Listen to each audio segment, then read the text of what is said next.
Hello, welcome to Books at the Bottom of the Stairs. My name's Lorene, and I'm going to give you a little tour of my studio.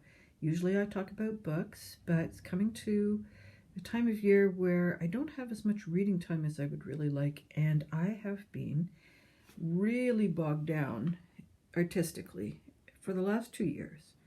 And so today's project is to take my board of inspiration and to just re-examine everything that's up here. And just there's a lot of stuff that's been pinned up. Sorry for the bad focus. A lot of stuff that's been pinned up that's just what would you call bits and pieces that I don't want to lose, ideas that I don't want to lose, and yet I'm not moving forward on anything. And I swear to you, some of this stuff, that area in particular, has been on my inspiration wall for, I'm going to say, close to 15 years, if not more. Something needs to happen. Okay, so the first thing that's been suggested to me is that I take the images off the wall that have some kind of a theme or some kind of an intention. And so I took off some portraits that I have really loved, and I wish I could paint like that. Oh, I just, not only the imagination, which is, particularly fun in that one, but just, I don't have the skill set for these kinds of portraitures. I can kind of do comic-y things, but I don't have any idea how to do anything. So anyways, what I use them for is mostly just a little bit when I do my smaller sketches, because the one lady who's got the ruffed collar, that might give me an idea for a drawing of a princess, or the bow in the hair. But for me, most of them in this particular grouping has to do with facial expressions. And this one, actually, I'm not going to put up into that grouping, because to me it has more to do with the shapes and the colors. So I'm going to put that in a completely different binder that I have, that are just, they're also inspirational images, but they're more like, if you were going to go to the ice cream store and you were looking through the counters to decide what flavor you wanted first, that would be that binder. These are the ones that are more things that I want to look at more intently, more often. And I've got my famous glue stick and my brayer, and I'm just going to glue these on. I have the artist's name for two of the images. One is from a 1930s group of women artists known as the Green Group. Her last name is Munter, M-U umlaut N-T-E-R.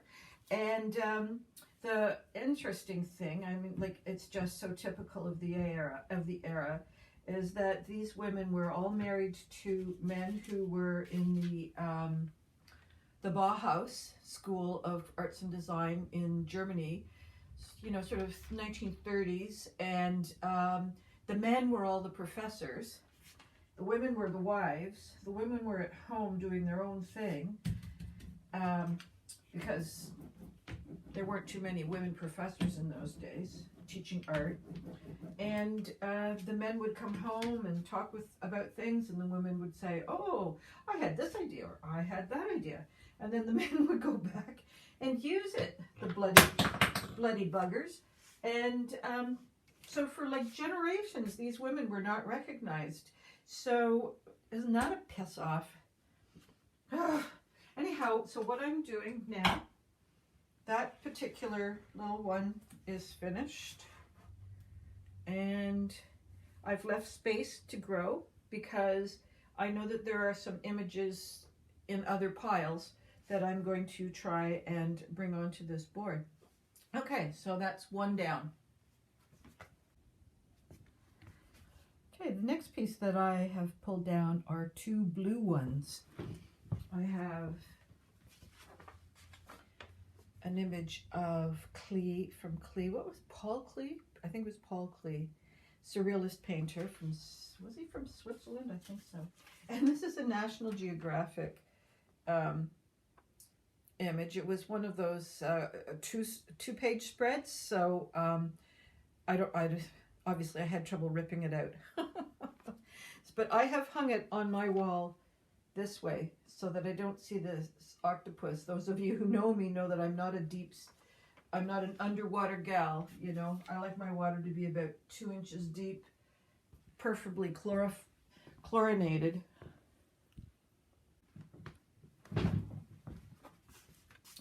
Okay, so those are the two blue pieces, and eventually my goal is to have all these pieces up on boards so that they can be more like posters that I can kind of stack and just look at and not invade the entire wall. So I'll be back in a minute. Okay, so this is it's supposed to be what's called a design wall.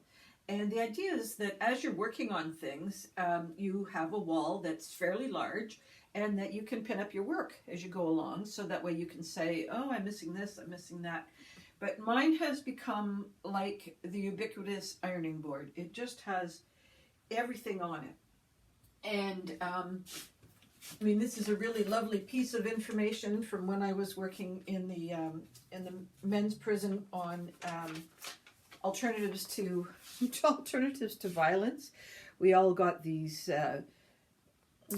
thinking processes to sort of think our way through and how to consider options for a nonviolent response. So, like, it's just necessary. I can't entirely let it go. And this one kind of belongs over here. And this one kind of belongs over here. And as I say, that is an idea that is so old. Oh my goodness, it's so old. Oh, this was, I don't have to tell you what they all are, but what I can do is I can take down the things that I know are just category mistakes. Now this is a piece that I did years ago that was not successful, but it has a lot of technical information on it. And I mean, I love the color, but every time I look at it, I'm just sort of saddened in a way because it was such a lot of work and it didn't hold together. If my techniques and stuff had been stronger and I had a better sense of how to do the reverse applique at such a large scale, maybe it could have worked. But anyways, it doesn't work right now, so it's got to go in the pile of I don't know what, because I have a lot of those. I have a lot of pieces that didn't work. And this is a piece that did work, that was on exhibition. Now, I don't know if you're going to see, it's transparent. And so what I was working with at the time was the idea that you could have quilt art projects that were working with luminescence, how to see through. And yeah, it was nicely received, but it's an old one. I guess it's got on the back of the door here, on the back of the door, I have the pieces that have been on exhibition. They've been in a gallery somewhere and have not sold. And I'm okay with that a little bit, you know, because, you know, sometimes if everything sells, then it's like, wow, what was I doing? What did I do? So I have got over there, I've got 1, 2, 3, 4, 5 pieces that have been exhibited in galleries. And then on this wall, that's really not going to show up very well at all.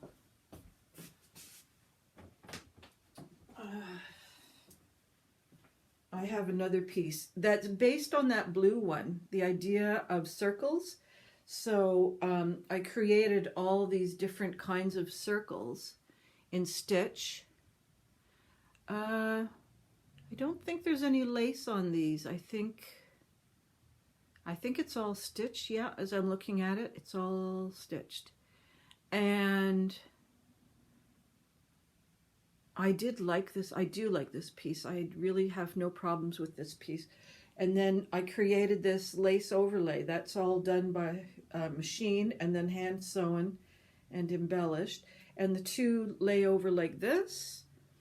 And it's just, I really enjoy that piece. But anyhow, it is also, like, it's been on exhibition, and one of the dilemmas about when you're an artist is how many times can you show a piece.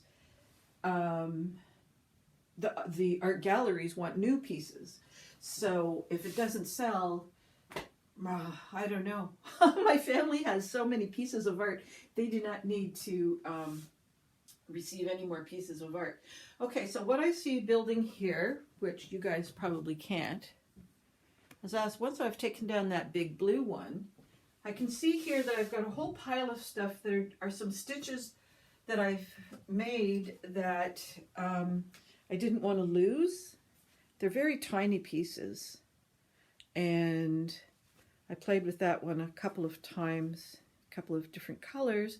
You know, it's a cute little something or other, but I don't know what to do with it. So I do have now a little box where these kinds of things can go and not get lost. And also what I have are tiny, tiny scraps of silk that I'll have to get another separate container for what to do with materials that can still be used. You know, they're not a finished piece. Sometimes what happens when I will see something in a magazine, and I'll just stitch it up just because it looks cute and I like it, and I have no plan. It's just some stitching that I do to amuse myself, and that one actually looks pretty good. I don't know where I'll put it or how I'll use it. Oh yes. And I don't know what I was thinking about. I was thinking about chickens.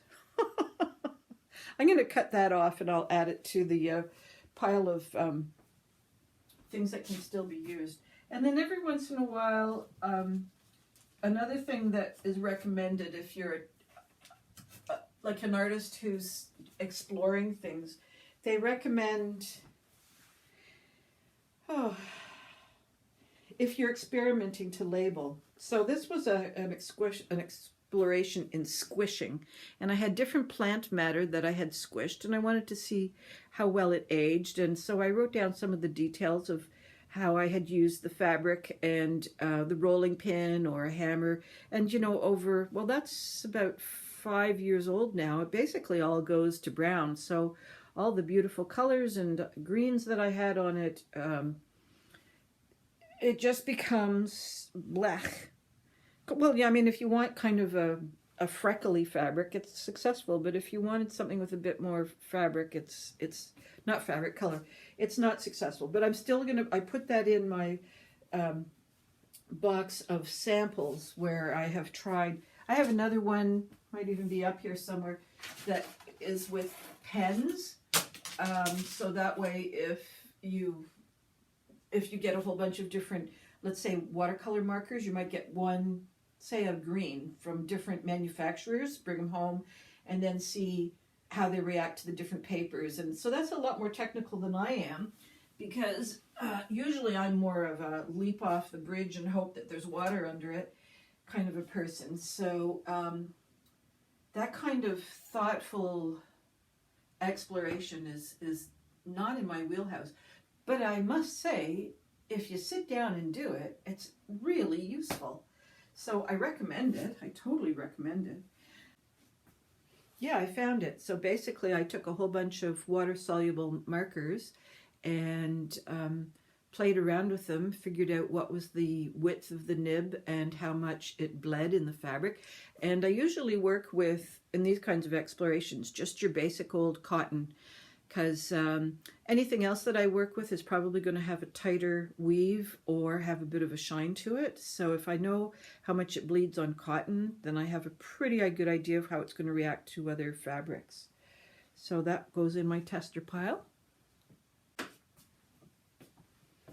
a little bit stumped on what to do with this group.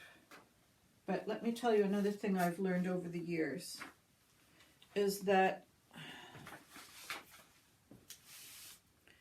I have had the good fortune to have a friend who is very knowledgeable about paper and Japanese paper in particular. So one of the things what I have learned from her is every time she gives me new papers, which I don't have a ton of papers, but I've got some good ones.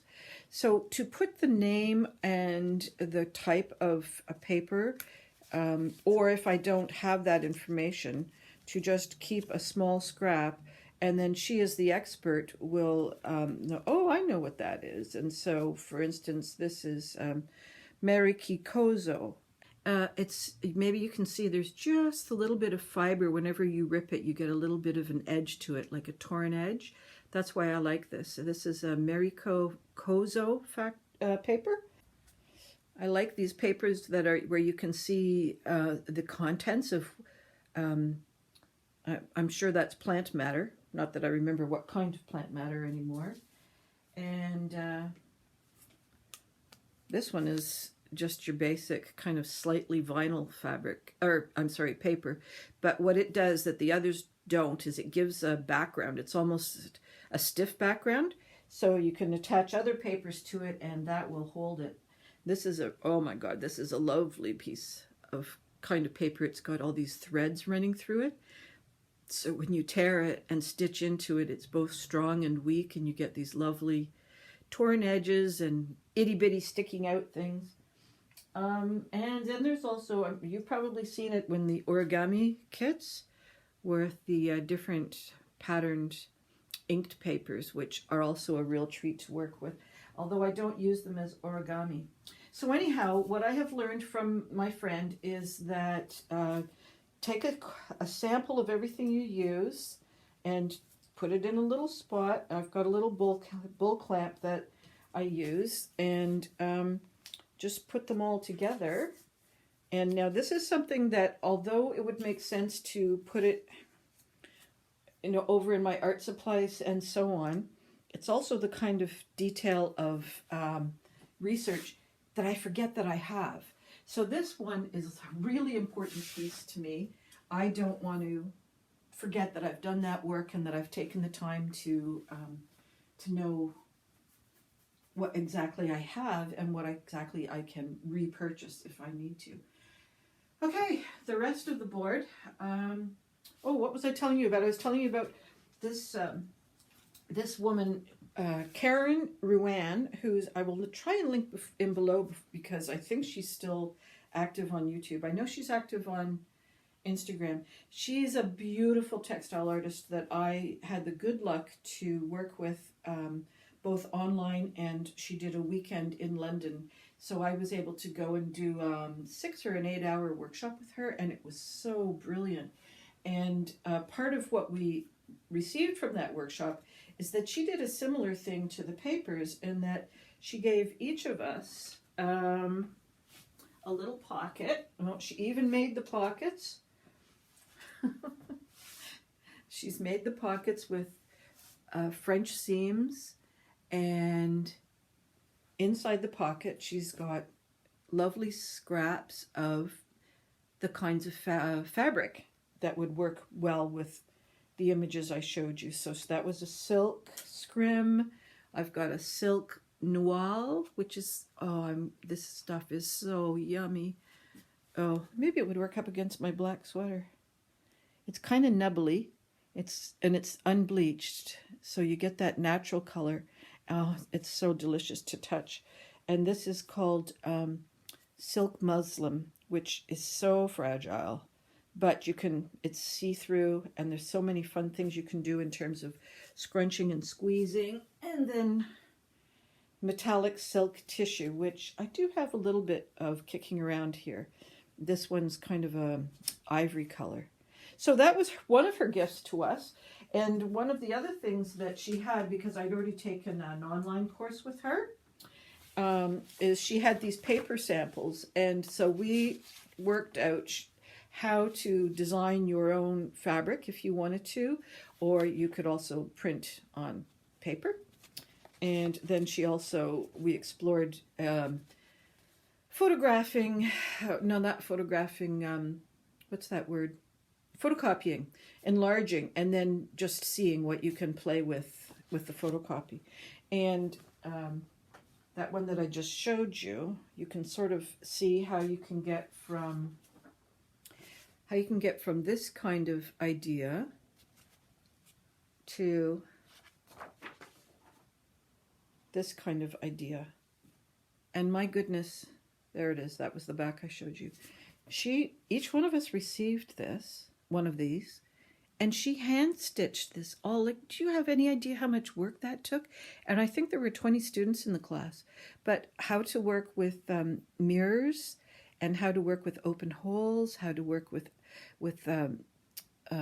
does that one have a mirror in it? Because sometimes you can put fabric in behind. She gave us all these incredible ideas on how to work with our textiles, which you cannot, well, I'll show you another time. Okay, so Karen Ruan has to go in her own little box, because I have several things that I have received over the years from Karen Ruan, because she also sells online. And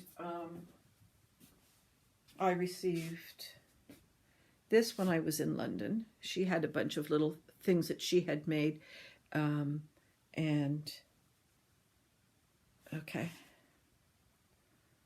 she had made and had for sale. So there was a shopping opportunity as well. And this is just a lovely little pouch. And yeah, so I have a little Karen Ruan package going on there. So the board is starting to look more like it should. Most of the stuff that's up there, well, I have to think about. Well, good morning. It's another day. I've managed to sleep on things. And today I have managed to get all the images that were on this wall, this door, off and put onto a board like the other two that I did. But what those pieces are colors, combinations, or textile treatments by other artists, except for the yellow one. The yellow one's my idea. That they have done using kind of the same, what would you say? Yeah, these are things that would help me come to get my own ideas together. The way they've approached shades and tones of pinks and greens, and then the one in the bottom corner there, the dark green one, has got some very interesting details.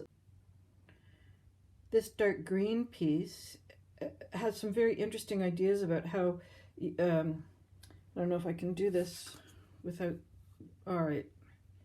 This piece of textile has been attached to this piece of iron using beads and tying knots between, and basically lashing the pieces of textile to the larger iron piece. Well, I'm not actually sure what, it couldn't be that heavy of a textile, or the whole thing wouldn't hang on a wall. So maybe it's tin that's being kind of distressed. But anyways, I took that picture because I was interested in the way she had lashed her work together to the wall in order to get it to hang. So that's also things that I can be quite interested in terms of just the technical problems that need to be solved when you're trying to be a little bit out of the ordinary. So I will continue in a sec. So I think I mentioned that the tissue paper piece, there's two, I cut it in half in order to make it a little more manageable, and tore it in the process.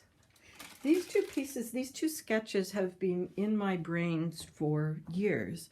And I had this idea of kind of piecing together, using traditional quilting techniques, all these squares, and they would be color variations, and they would be depictions, abstract depictions of clematis or hydrangeas or tansy. I think there's another, doesn't matter anyways. And then so that was my idea. And then just the other day, I came across that picture below that has to do with snapdragons. And I thought, yes, this is still what attracts me. This is what grabs me over and over again in terms of the colors and how if you don't know it's a snapdragon and you kind of blur things up a little bit, you still get the colors and formations and structures of a garden plant, but you don't actually see it literally. And that's why these images over here are, like, I guess you can see the similarities between that dark pink one on the right and then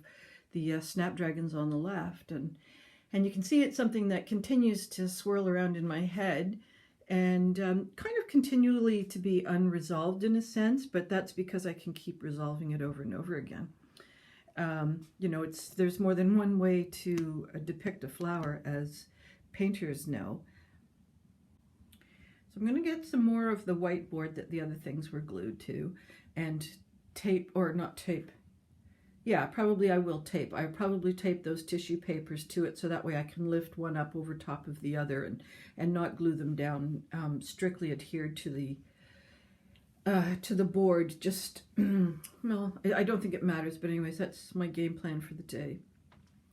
And then now what we have here is a much reduced, greatly reduced board of what I'm trying to work on. And some things have remained because they're just ideas I know that I'm not going to be able to keep in my own head.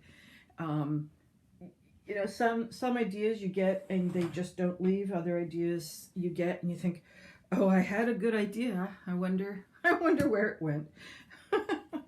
And well, there's a couple of stories up there actually. So this piece of wire, I was walking along the street and I was having a chat with, I think it was, I don't even know if I'm in the camera. I was having a chat with my daughter-in-law and just like ranting and raving. I had just finished a session with my therapist and we talked about art, and this individual was new to me. We had maybe met 2 or 3 times, and so like we were still in those beginning stages of establishing therapist and patient relationship. And he'd made some sort of uninformed comments about, couldn't you just this or couldn't you just that? And I'm just stomping mad and think, no, I just can't. And I was just ready to throw in the towel. I didn't want to do any more artwork. I was just fed up.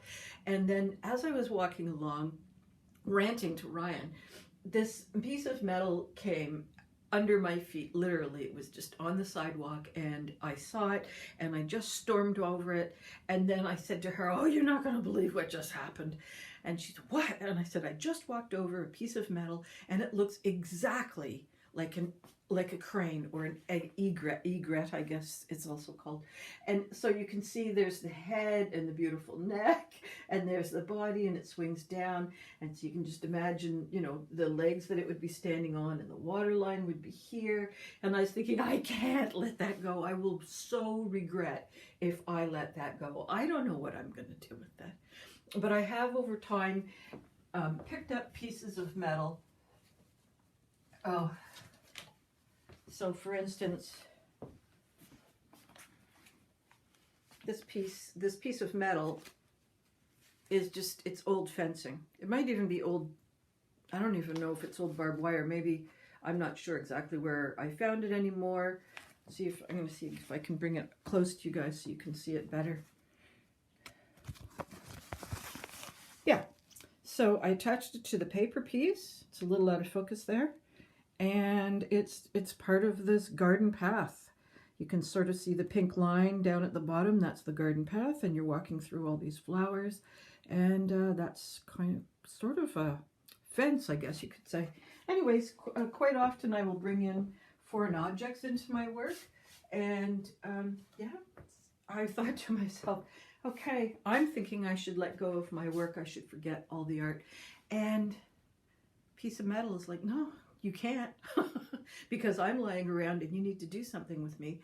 And so maybe all it's telling me is that it's not time to quit, in which case I'm really irritated with it. or it's saying, here's a really great piece that you can use as inspiration, in which case, you know, I'm really thrilled with it someday, as soon as I've overcome like the artist block. So it remains on my wall. And I guess it just, from your point of view, maybe things are a little neater. Well, they're not 100% neat, right? I think if I get it 100% neat, then actually it probably would be good for my brain if I could get it 100% neat. It's just I'm not sure how to go the last 10%. This is day 3 of working through my studio, and things are getting a lot saner. So I've put all the finished pieces that I have either exhibited or haven't exhibited over on that door, and down below on the little hanger are 3 pieces that have not been shown. So that gives me an idea of just what I have, you know, hidden in my closet. And then going around the room, I have cleared up the bulletin board, the ideas board, and what's left are things that, as I was saying earlier, they're either things that are bits and pieces of material that they're too small, I don't want them to get lost, like the paper samples over there, or these really small pieces of expensive, nice fabric. And what's come out is a certain style of drawing that I like to do. So these sketches and some sketches in here are things that I feel are, you know, sort of coming closer to the front of my attention span. And that whole wall is cleared up now, and I'm really pleased with that, because what I've done is I've managed to get them onto 2 boards. I don't know if you're going to see this. A smaller board and a bigger board, and the bigger board lifts up and I can open up the whole project, and then anything that you know, comes to my attention as time goes by, like there's the snapdragons that I was talking about, I can just pin it in behind. So eventually all that information eventually comes together in a stitched piece. And then that crazy chair is empty.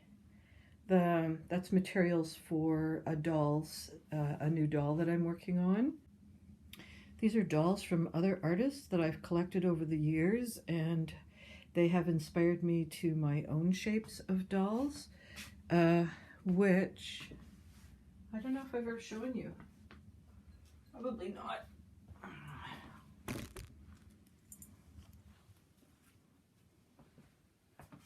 Those are my dolls. Inspired by the shapes of some of the other dolls, but also the way they've been embellished and yeah, just and collected together. So okay, so that's the dolls. This is a sketchbook, just your basic kind of sketchbook that's easy to glue into, and I just collect things from my travels. When we were in Chelsea Garden, I got a map of that because that's an idea. I see different things in magazines. I no longer buy magazines, so yeah, I found the magazines were actually distracting me too much. There's painters whose work that I like, I will include, and sometimes I have my own sketch or an interpretation of another artist's work. Those both aren't mine, but just I've drawn their work. And other people's photographs. Anyways, I just kind of collect them all in the same book, and then as time goes by, I'll see something, you know, maybe I'll go, oh, well, yeah, 3 circles at the bottom of something, that'll help me out. I did something the other day in a sketch that was a clothesline, although I didn't know I had that image. So sometimes I go back into that book and look at it again, and just this particular way of approaching color would be very interesting. If only I could paint. But that's what I use to give me some ideas for my own work. And that's they are not ideas that I would, what would I say? They're just little hints, kind of like if you're reading a book and you want to be able to write a story, you read a book and you just think, wow, the way that character was drawn, that's really cool. You know, maybe I'll make my character with a pipe that never smokes well, you know, or maybe I'll give my character shoes that are too small. So they kind of inform little details in the work. So, oh, I did get the boards done.